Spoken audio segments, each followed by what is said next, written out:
जय हिंद साथियों। अभी हम लोग फिर से बिहार एसएससी का द्वितीय स्नातक स्तरीय परीक्षा जो हुआ है आपका 23/2/2015 का, उसका प्रीवियस ईयर क्वेश्चन का डिस्कशन करेंगे और पूरे हर एक ऑप्शन के बारे में पूरा डिटेल से जानेंगे।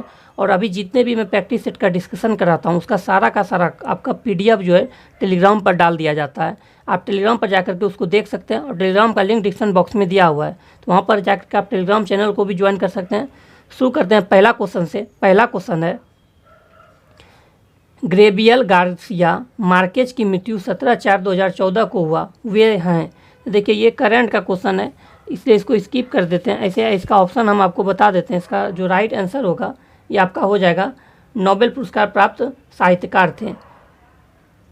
बाकी देखिए वर्ष 2014 में विंबलडन महिला एकल खिताब किसने जीता, तो ये भी आपका उस समय का करंट का है। इसका भी राइट आंसर जो हो जाएगा ये होगा आपका पेट्रा क्वितोवा। अगला क्वेश्चन है, निम्नलिखित में से कौन सा युग्म सही नहीं है। अब यहाँ से बात करते हैं निम्नलिखित में से कौन सा युग्म सही नहीं है। तो देखिए सबका देखिए यहाँ पे सबका राजधानी दिया हुआ है। ये दक्षिण अफ्रीका की राजधानी जो है जोहान्सबर्ग नहीं, ये गलत है। दक्षिण अफ्रीका की जो राजधानी है वो प्रीटोरिया है। दक्षिण अफ्रीका की राजधानी प्रीटोरिया है। अब देखिए मिस्र की राजधानी जो है वो काहिरा है। केन्या की राजधानी नैरोबी है और सूडान की राजधानी खार्तूम है। अगला क्वेश्चन की बात करते हैं, द गाइड उपन्यास के लेखक कौन है। तो गाइड उपन्यास के जो लेखक हैं ये आपको बताना क्या होगा इसका राइट आंसर। तो इसका राइट आंसर हो जाएगा आर.के. नारायण। गाइड उपन्यास के लेखक आर.के. नारायण है। अगर बात आई है आर.के. नारायण की, इनके कुछ और उपन्यास की बात करें तो एक मालगुडी डेज काफ़ी चर्चा में रहा है ये पुस्तक, तो इसके लेखक भी आर.के. नारायण है। और गाइड पुस्तक के लेखक भी आर.के. नारायण ही हैं। अगला क्वेश्चन की बात करते हैं, हीराकुंड बांध किस नदी पर स्थित है। यह महानदी पर है उड़ीसा में। हीराकुंड बांध की अगर बात करें, ये सबसे लंबा बांध जो है वो हीराकुंड बांध ही है।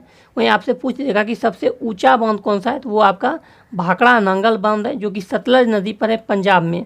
फिर आपसे पूछ देगा कि सबसे ऊंचा गुरुत्वीय बांध कौन सा है, तब हो जाएगा टिहरी बांध जो कि भागीरथी नदी पर है। भागीरथी में बिलंगना नदी के संगम पर है और वो है आपका उत्तराखंड में। अगला क्वेश्चन की बात करें, एक क्वेश्चन और आप याद रखिएगा, आपसे पूछ देगा कि भारत का प्रथम बहुउद्देशीय नदी घाटी परियोजना कौन सा था। तो आपका दामोदर नदी घाटी परियोजना था, जिसका स्थापना जो है 1948 ईस्वी में हुआ था। नेक्स्ट क्वेश्चन है, निम्नलिखित में से किस फसल की खेती भारत में सर्वाधिक क्षेत्रफल में होती है। तो आपका हो जाएगा धान। राइट आंसर हो जाएगा बी, धान की खेती होता है सबसे ज़्यादा। अगर बात करें चावल का, तो केंद्रीय चावल अनुसंधान संस्थान जो है ये कटक में है। वहीं अंतर्राष्ट्रीय चावल अनुसंधान संस्थान जो है ये फिलीपींस मनीला में है। दिनार किस देश की मुद्रा है। तो दिनार जो है ये इराक की मुद्रा का नाम दिनार है। चीन की मुद्रा की अगर बात करें तो चीन की मुद्रा का नाम जो है वो आपका रेनमिनबी भी है और युआन भी है, दोनों मुद्रा है। रेनमिनबी और ईरान दोनों है। अगर बात करें रेनमिनबी या युआन दोनों है। ईरान की अगर मुद्रा की बात करें, ईरान का जो मुद्रा है वो है रियाल। अगर इंडोनेशिया की बात करें, इंडोनेशिया की जो मुद्रा है उसका नाम है रूपिया। अगला क्वेश्चन है, मालगुडी डेज के रचनाकार कौन है। तो आर.के. नारायण। अभी हम कुछ पिछले वीडियो में आपको बताए थे ये क्वेश्चन। राइट आंसर हो जाएगा आर.के. नारायण हो जाएगा इसका।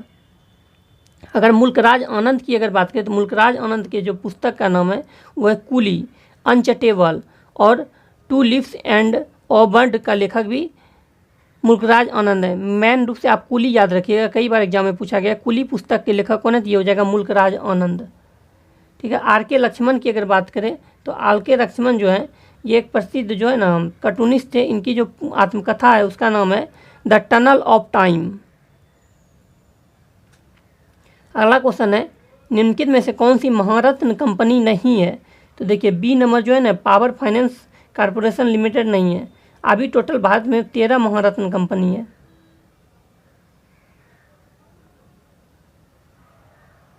अब थोड़ा सा ऑप्शन एक के देखिए, steel authority of India limited से, इसका क्या हो जाएगा सेल का स्थापना कब हुआ है 1974 ईस्वी में। प्रथम महिला जो बनी है सोमा मंडल बनी है।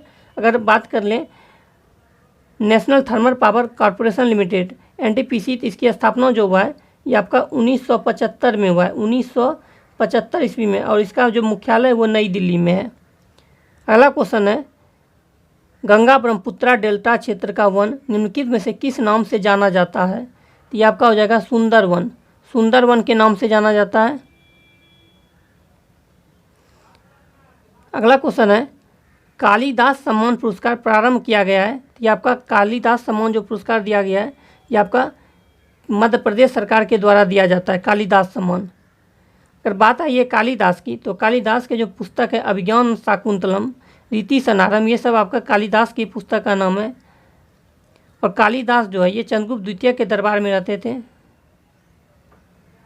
नेक्स्ट है, ये करंट है 12 नंबर, इसको छोड़ देते हैं। 13 नंबर से देखिए, पंचतंत्र के रचनाकार कौन है? इसका राइट आंसर हो जाएगा विष्णु शर्मा। पंचतंत्र के रचनाकार विष्णु शर्मा है। अगर बात करें भारतेंदु हरिश्चंद्र की, तो भारत दुर्दशा पुस्तक के लेखक जो हैं वो आपका भारतेंदु हरिश्चंद्र है। ठीक है। कालिदास की बात करें तो कालिदास की जो पुस्तक का नाम है वो आपका अभिज्ञान शाकुंतलम है, मेघदूतम है, ये सब कालिदास का है। चाणक्य, विष्णुगुप्त या कौटिल्य, तो अर्थशास्त्र पुस्तक के लेखक जो हैं ये इसके पुस्तक ये जो है चाणक्य, विष्णुगुप्त या कौटिल्य, तीनों एक ही नाम है, इन्हीं के पुस्तक का नाम है। अगला क्वेश्चन है, बर्मा ब्रिटिश भारत से कब अलग हुआ? तो ये आपका 1935 ईस्वी में अलग हुआ था। राइट आंसर सी हो जाएगा। अगर बर्मा की बात करें, बर्मा का पुराना नाम जो है, सॉरी म्यांमार का जो पुराना नाम है वो बर्मा ही है। फिर आपसे पूछ देगा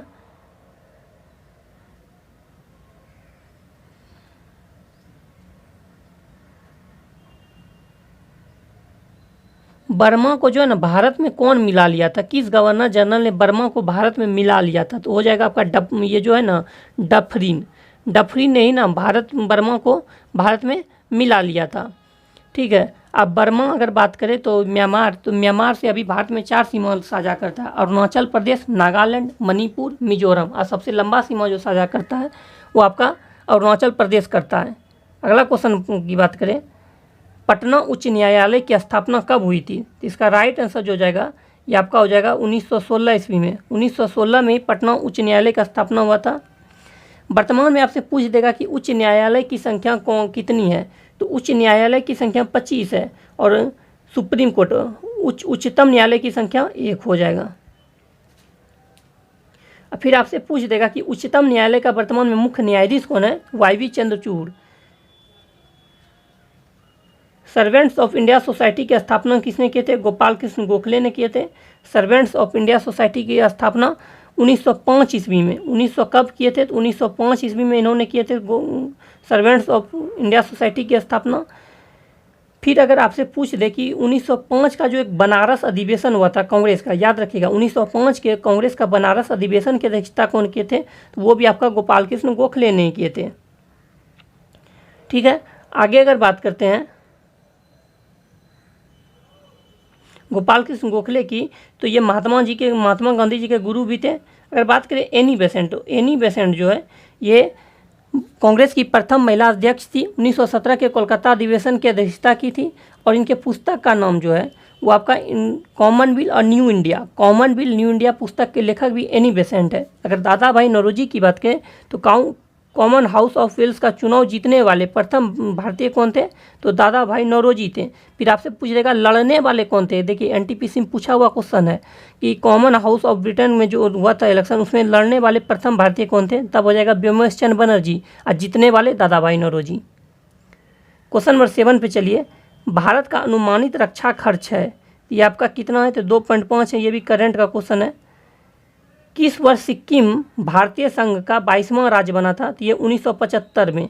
देखिए 35वां संविधान संशोधन 1975 के तहत सिक्किम को सह राज्य का दर्जा दिया गया। वहीं 36वां संविधान संशोधन 1975 के तहत सिक्किम को पूर्ण राज्य का दर्जा दिया गया। अगला क्वेश्चन पे चलते हैं, आज़ादी के बाद भारत और नेपाल के बीच प्रथम शांति और मित्रता संधि किस वर्ष काठमांडू में हस्तांतरित की गई? ये आपका 1950 ईस्वी में किया गया था। 1950 ईस्वी में। अब थोड़ा सा नेपाल की बात आई है तो नेपाल के बारे में जान लेते हैं। नेपाल से जो है भारत का टोटल 5 राज्य सीमा साझा करता है। कौन कौन? तो एक ट्रिक आपको हम बताते हैं, सुबू, याद रखिएगा, SUBBU, सुबू, आराम से याद रखिएगा, SUBBU। एस से हो जाएगा सिक्किम, यू से हो जाएगा उत्तर प्रदेश, बी से हो जाएगा बिहार, बी से हो जाएगा पश्चिम बंगाल और यू से हो जाएगा उत्तराखंड। ये 5 जो राज्य जो है ना नेपाल के साथ सीमा साझा करता है। फिर आपसे पूछ लेगा नेपाल के साथ सीमा साझा करने वाला सबसे बड़ा राज्य कौन सा है, तो वो हो जाएगा आपका उत्तर प्रदेश। अगला क्वेश्चन यहाँ से मैथ है, कुछ नहीं, सब रीजनिंग आप खुद से बना लीजिएगा, हम ऐसे बता देते हैं। 1 दूनी 2, 2 तिहाई 6, 6 चौके 24, 24 पंचे 120, इसको 6 से गुना हो जाएगा तो 720 हो जाएगा राइट आंसर। बाकी इसका आंसर जो है, आंसर सहित PDF हम क्वेश्चन और आंसर सहित टेलीग्राम पर डाल देते हैं।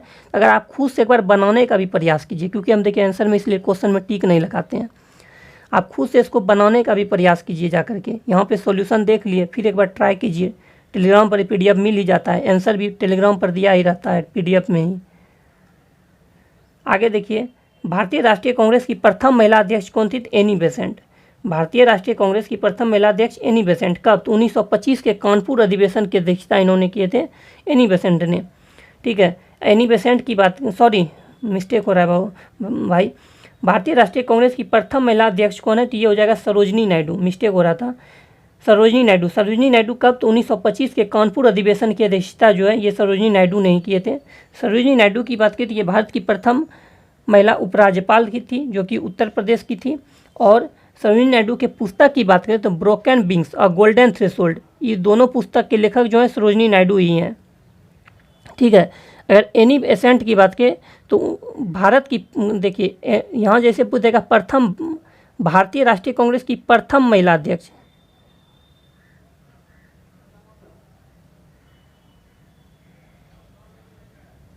एक सेकंड भाई, मिस्टेक, हम क्वेश्चन को बिल्कुल नहीं देख रहे थे, मिस्टेक हो गया, सारा का सारा क्वेश्चन मिस्टेक हो गया है। भारतीय राष्ट्रीय कांग्रेस की प्रथम महिला अध्यक्ष कौन थी? तब हो गया एनी बेसेंट। 1917 के कोलकाता अधिवेशन की अध्यक्षता की थी एनी बेसेंट ने। ठीक है, इनके पुस्तक का नाम है कॉमनवेल्थ अ न्यू इंडिया, और ये जो मुख्य रूप से आयरलैंड की निवासी थी। वहीं अगर आपसे पूछ देगा कि भारतीय राष्ट्रीय कांग्रेस की प्रथम भारतीय महिला अध्यक्ष कौन थी, तब आपका हो जाएगा सरोजनी नायडू, 1925 के कानपुर अधिवेशन की अध्यक्षता किए थे ये। नेक्स्ट यहाँ से मैथ है, देख लीजिए, आप खुद से बनाने का प्रयास कीजिएगा, कोई टफ मैथ नहीं है, काफ़ी इजी मैथ है, सारे के सारे मैथ रीजनिंग सब जो है इजी। और इसका PDF जो भी है टेलीग्राम पर मिल जाएगा, टेलीग्राम पर आप देख के खुद से बना लीजिएगा एक बार। और अगर जिस मैथ में आपको प्रॉब्लम हो तो आप कमेंट्स में लिख दीजिएगा या टेलीग्राम पर भी लिख दीजिएगा कि इस मैथ में प्रॉब्लम है, नहीं बन रहा है, तो उसका सॉल्यूशन हम करके डाल देंगे। काफ़ी इजी सब मैथ है।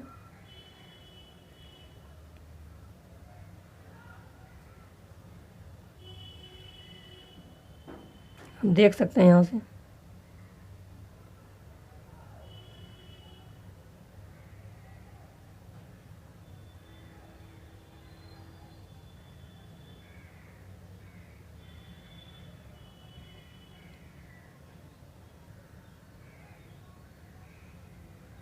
अब हम लोग मुख्य रूप से यहाँ से इसका सॉल्यूशन करेंगे, क्वेश्चन पूरा डिटेल जीके का पढ़ेंगे। तो देखिए 101 नंबर से अब हम लोग जानेंगे 101 नंबर क्या कहता है क्वेश्चन।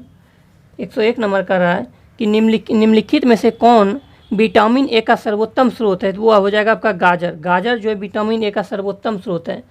विटामिन ए की बात करें और विटामिन सी, जो नींबू जो है ये मुख्य रूप से हो जाता है विटामिन सी का। अब विटामिन ए की बात करें तो विटामिन ए का जो रासायनिक नाम है ये है रेटिनॉल।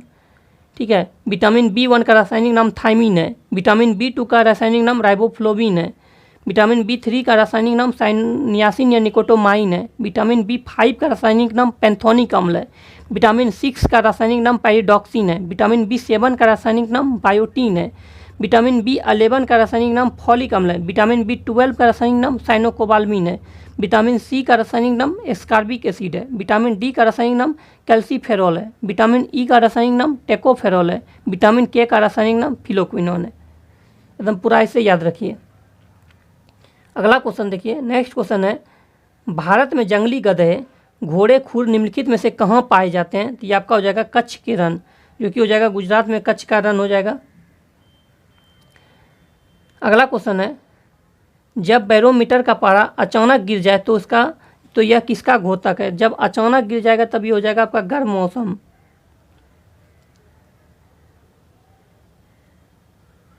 सॉरी जब ये अचानक गिर जाता है तब हो जाएगा आंधी या तूफान।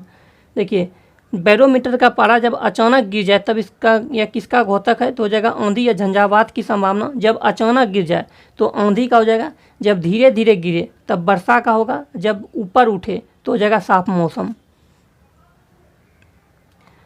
ठीक है। अब बैरोमीटर से क्या मापा जाता है? तो वायुमंडलीय दाब मापा जाता है। इसका आविष्कार इटोरसेली ने किए थे, ये भी याद रखिएगा। अगला क्वेश्चन है, निम्नलिखित में से कौन बायोस्फीयर रिजर्व या सुरक्षित जीव मंडल नहीं है? तो काजीरंगा नहीं है, मन्नार की खाड़ी, नीलगिरी है और सुंदरवन है। अगर काजीरंगा की बात करें तो ये जो है असम में है, एक सींग वाले गैंडे के लिए प्रसिद्ध है। अगला क्वेश्चन है 105 नंबर, निम्नलिखित में से कौन पोलियो का कारक है? तो ये जो आपका वायरस विषाणु पोलियो का कारक है। नेक्स्ट है, ज्वालामुखीय रिंग ऑफ फायर या घेरा किस महासागर से संबंधित है? तो प्रशांत महासागर से है।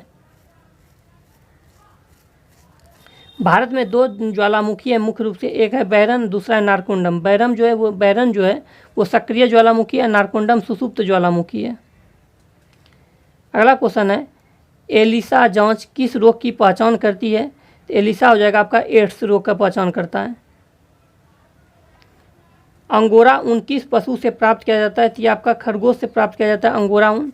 अगर बात करें सबसे अधिक प्याज उत्पादन करने वाला राज्य कौन सा है? तो महाराष्ट्र है। निम्नलिखित में से कौन सा ब्लड ग्रुप सर्वव्यापक है? सर्वव्यापक जैसे बोल देगा तब हो जाएगा आपका AB, और सर्वदाता बोल देगा तब हो जाएगा O। ठीक है। अब ब्लड ग्रुप की बात करें तो रक्त समूह की खोज जो किए थे ये कार्ल लैंड स्टीनर ने किए थे 1900 में। इसके लिए उनको 1930 में जो ना नोबेल पुरस्कार भी मिला है, ये भी याद रखिएगा। अगला क्वेश्चन देखिए, अगला क्वेश्चन है, निम्नलिखित में से कौन सा खास स्रोत लोहे का सर्वोत्तम स्रोत है? तो ये आपका हो जाएगा सेब। सेब जो है ये लोहे का सर्वोत्तम स्रोत है। नेक्स्ट क्वेश्चन है, एक लोहे की गेंद पारद या मरकरी में भरी बाल्टी में गिराई जाती है तो यह क्या करेगा? यह पारे या पारद की सतह पर तैरेगी। 20 से 20,000 हर्ट्ज की आवृत्ति की ध्वनि तरंगों को क्या कहा जाता है? तो ये आपका श्रव्य ऑडिबल ध्वनि कहा जाता है, जिसको कि मनुष्य का कान सुन सकता है। 20 से 20,000 तक का जो है ये ऑडिबल कहा जाता है। अगर बात करें 20 हर्ट्ज से कम आवृत्ति वाली तरंगों की तो उसको इंफ्रासोनिक कहा जाता है। 20 हर्ट्ज से जो कम होता है उसको इंफ्रासोनिक कहा जाता है। 20,000 हर्ट्ज से जो अधिक होता है उसको अल्ट्रासोनिक वेव कहा जाता है। नेक्स्ट है,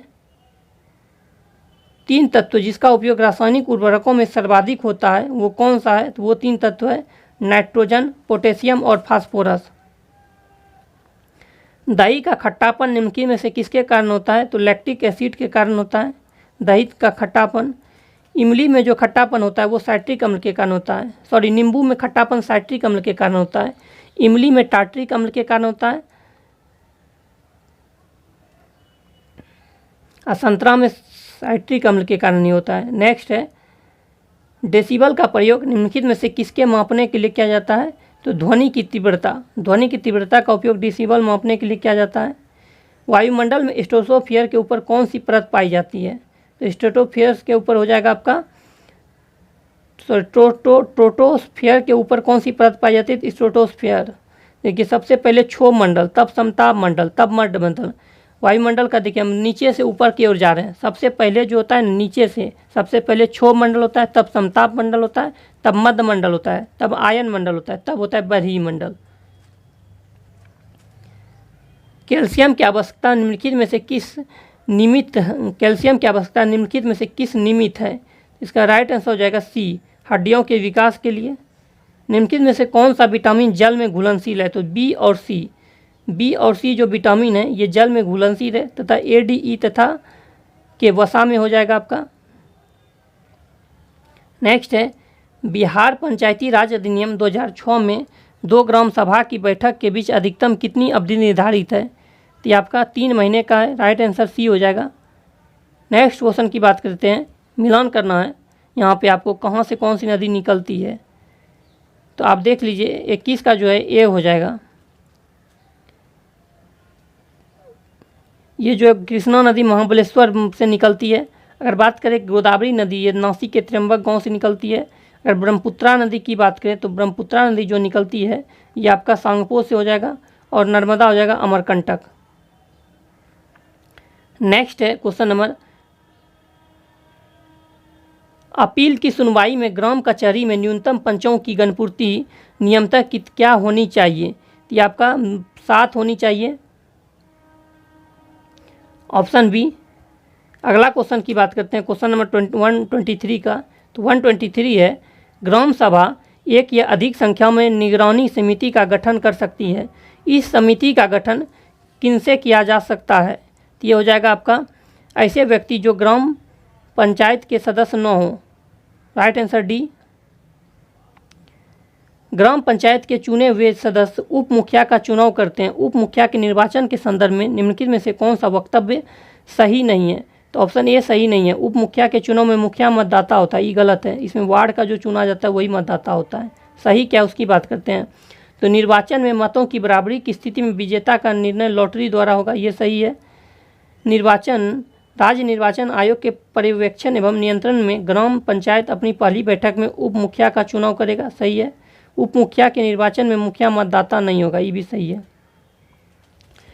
मुखिया स्वहस्ताक्षरित आवेदन देकर अपने पद का परित्याग कर सकता है। बिहार पंचायती राज अधिनियम 2006 के अंतर्गत उसे अपना आवेदन किसे घोषित करना होगा? तो उसको जो अपना आवेदन जिला पंचायती राज पदाधिकारी को देना होगा, ऑप्शन डी। नेक्स्ट है, भारतीय संविधान का कौन सा प्रावधान दल बदल निरोध से संबंध रखता है? अनुसूची 10वीं अनुसूची जो है ये दल बदल से संबंधित है।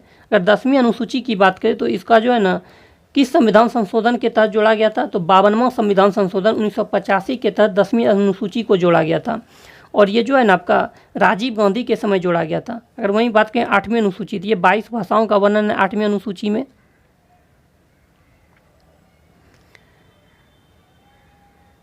देखिए प्रारंभ में जो है ना 8 ही अनुसूची था, ठीक है। 4 अनुसूची आपको जोड़ा गया, कौन कौन?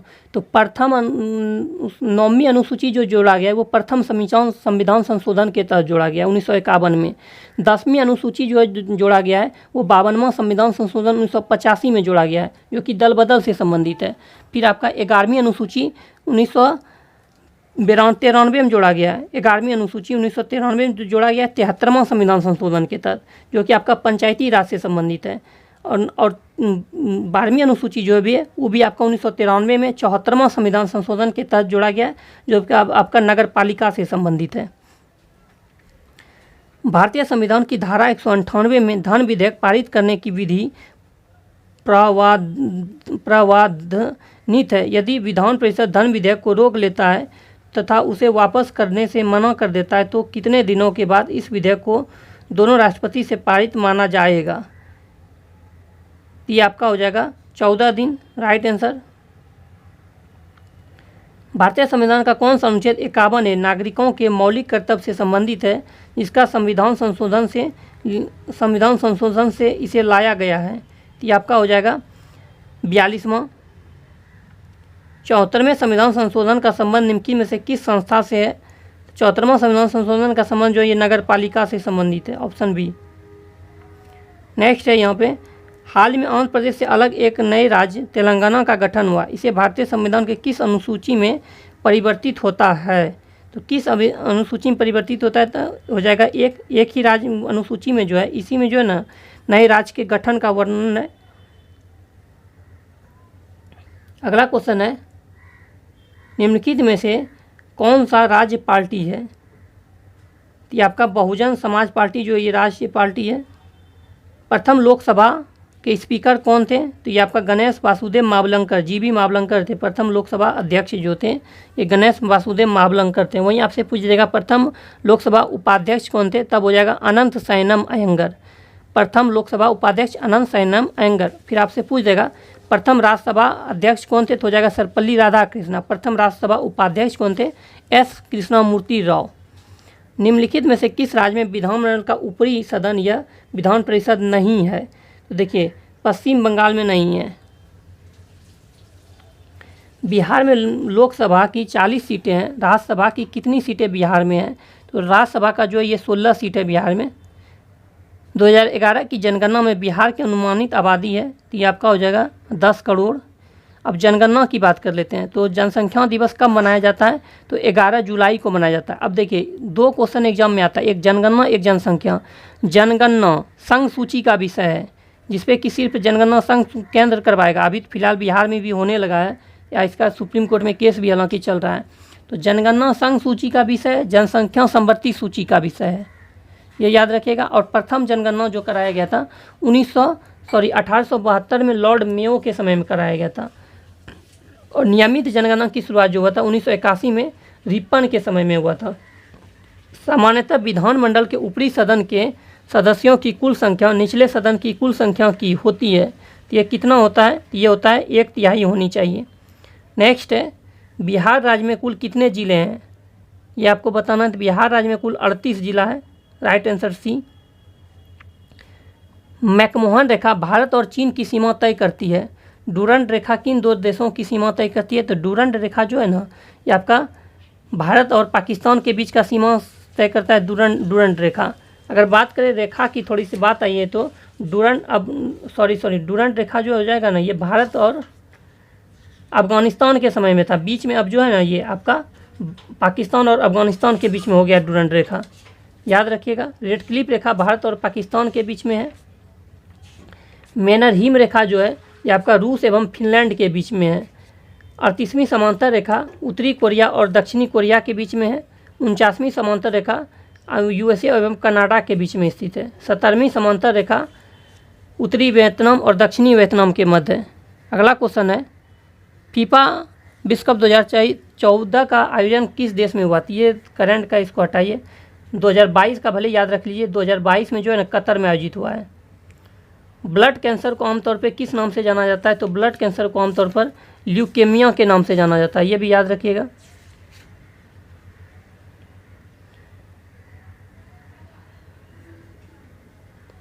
मंगलयान 5 नवंबर 2013 को श्रीहरिकोटा से प्रक्षेपित किया गया था। श्रीहरिकोटा किस राज्य में स्थित है? तो ये श्रीहरिकोटा जो है आंध्र प्रदेश राज्य में है, राइट आंसर हो जाएगा डी नंबर। नेक्स्ट क्वेश्चन है, उस देश को इंगित करें जहां ब्रह्मपुत्रा नदी नहीं गुजरती है। तो आपका म्यांमार से ब्रह्मपुत्रा नदी नहीं गुजरती है। चीन, बांग्लादेश और भारत से गुजरती है। साइना नेहवाल किस खेल से जुड़ी है? बैडमिंटन से जुड़ी है। कीकन स्टेडियम कहाँ है? तो कीकन स्टेडियम जो है ना, ये आपका जमशेदपुर में। कीकन स्टेडियम जमशेदपुर में। ईडन गार्डन की बात करें तो ये कोलकाता में। एस चिन्ना स्वामी स्टेडियम की बात करें तो बेंगलुरु में। ग्रीन पार्क स्टेडियम की बात करें तो वो कानपुर में। बारापाती स्टेडियम कटक उड़ीसा में। बेब्रॉन स्टेडियम मुंबई में। वानखेड़े स्टेडियम भी मुंबई में। फिरोज शाह कोटला स्टेडियम, जिसका नाम बदल के अभी क्या कर दिया गया है, तो ये आपका भारत के जो विद अरुण जेटली स्टेडियम कर दिया गया। फिरोज शाह कोटला मैदान का नाम बदल के अरुण जेटली मैदान कर दिया गया है, ठीक है। और आप थोड़ा सा अब याद रखिएगा कि वानखेड़े स्टेडियम मुंबई में जो है, यहीं पे बीसीसीआई का फिर पूछ देगा मुख्यालय कहाँ, तो वानखेड़े स्टेडियम मुंबई में ही है। और बीसीसीआई की स्थापना कब हुआ था? 1928 में। फिजी की राजधानी कौन सी है? तो फिजी की राजधानी हो जाएगा आपका सुबा। फिजी जो है ये आपका प्रशांत महासागर में स्थित है। नेक्स्ट अगर क्वेश्चन की बात करते हैं, नेक्स्ट क्वेश्चन है, शूद्रक ने मृच्छकटिकम नामक प्रसिद्ध नाटक की रचना की जो संस्कृत भाषा में थे। मृच्छकटिकम का अर्थ होता है मिट्टी की छोटी गाड़ी, याद रखिएगा। कुचिपुड़ी किस राज्य का लोक नृत्य है? कुचिपुड़ी आपका आंध्र प्रदेश का लोक नृत्य है। अगर भरतनाट्यम की बात करें तमिलनाडु का है लोक नृत्य। कथकली हो जाएगा केरल का हो जाएगा। लवनी तमाशा ये सब महाराष्ट्र का हो जाएगा। आप फिर आपसे पूछ दे कि वर्तमान में शास्त्रीय नृत्य की संख्या कितनी है? तो 8 है। कौन कौन? तो भरतनाट्यम, मोहिनी अष्टम, कथकली, कुचिपुड़ी, सतारिया, मणिपुरी, ओडिसी, ये टोटल 8 जो है शास्त्रीय नृत्य है। अभी निम्नलिखित पुस्तकों में से कौन सी पुस्तक मुंशी प्रेमचंद द्वारा नहीं लिखी गई है? तो आपका जो है गोरा चित्रा, ये जो है ना रविंद्रनाथ टैगोर जी के द्वारा लिखा गया है। मुंशी प्रेमचंद सिंह गोदान गबन रंगभूमि, इसके लेखक मुंशी प्रेमचंद ही हैं।